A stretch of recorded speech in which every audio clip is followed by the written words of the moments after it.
개미, 노루, 제비, 너구리, 고니, 메기, 독수리 등등 어디 동물원 개장한 거 아니냐고요? 그럴 리가요? 그렇다면 이 다양한 동물들의 이름은 왜 모이게 된 걸까요? 혹시 링링이라는 단어 들어본 적 있으세요? 해외에서의 링링은 소녀를 귀엽게 부르는 표현 혹은 옥구슬이 부딪힐 때 나는 소리를 뜻하는데요. 우리나라에서도 아기자기하고 귀여운 의미로 통하냐고요? Nope, 아니에요.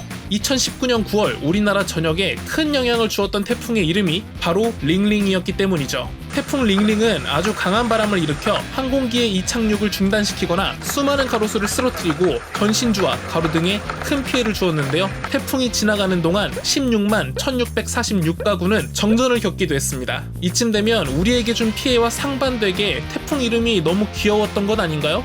태풍 이름은 태풍위원회 회원국인 14개의 국가가 10개씩 제출한 이름 총 140개를 28개로 나눠 1조부터 5조까지 순차적으로 사용하고 있습니다. 대부분 태풍 피해가 크지 않길 바라는 마음을 담아 친근한 동식물의 명칭을 제출하는데요. 2003년 우리나라 역사상 최악의 태풍이었던 매미, 2016년 가을을 강타한 차바, 2007년 제주도에 큰 피해를 준 나리 등 강한 태풍의 이름치고는 너무 부드럽네요. 여름의 불청객은 강한 비바람이 몰아치는 태풍 외에도 오랜 기간 비가 쏟아지는 장마가 있습니다. 지난해에는 중부지방을 기준으로 역대 최장 장마였던 49일의 기록을 깨고 54일의 길고 긴 장마 기록을 세웠는데요. 길었던 장마에 태풍까지 연달아 상륙하며 1조 2,585억 원의 재산 피해를 냈는데 이는 지난 2010년부터 2019년까지의 평균 피해액인 3,883억 원보다 3배가 넘는 규모였습니다. 장마는 차고 습한 오호츠크의 고기압과 따뜻하고 습한 북태평양 고기압의 공기가 충돌하여 비구름이 생기는 현상으로 양쪽의 성질이 다르면 다를수록 격렬한 반응이 나타나는데요. 최근에는 지구온난화의 기후변화로 장마의 예측이 어려워졌고 강우량의 지역 편차 또한 심해지고 있습니다. 그 때문에 비가 고르게 내렸던 전통 장마에서 장마 기간이지만 비가 오지 않는 마른 장마, 한쪽은 폭염, 한쪽은 폭우가 오는 반쪽 장마 등 여러 형태의 장마가 생겨났습니다. 그렇다면 장마는 우리의 삶에 얼마나 큰 영향을 줄까요? 보이는 영상은 과거 우리나라의 장마철 모습인데요. 점포 지붕까지 물이 가득 차고 서울의 일부가 잠기는 등 피해가 막심했습니다.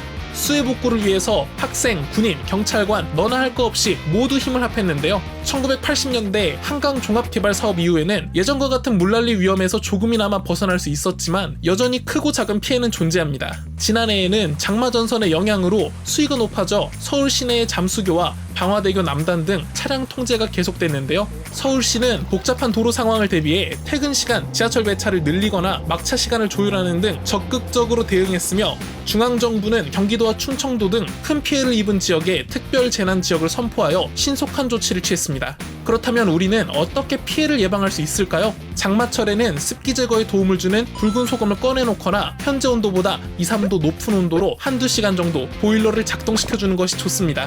또한 물을 얼린 페트병을 쟁반에 올려둔 후 선풍기 바람을 쐬어 페트병에 물방울이 맺히게 하는 방법도 있는데요. 이는 공기 중의 습기가 물로 변하며 실내 습도를 자연스럽게 내리는 방법으로 페트병이 많으면 많을수록 제습 효과가 좋다고 합니다. 간단하지만 우리의 건강을 지킬 수 있는 유용한 방법들인 것 같죠? 그렇다면 집 밖의 위험시설은 누가 어떻게 관리할까요? 국토교통부는 6월 1일부터 여름철 집중호우 기간 동안 발생 가능한 건설 현장의 안전사고 예방을 위해 건설 현장 특별점검을 실시하는데요.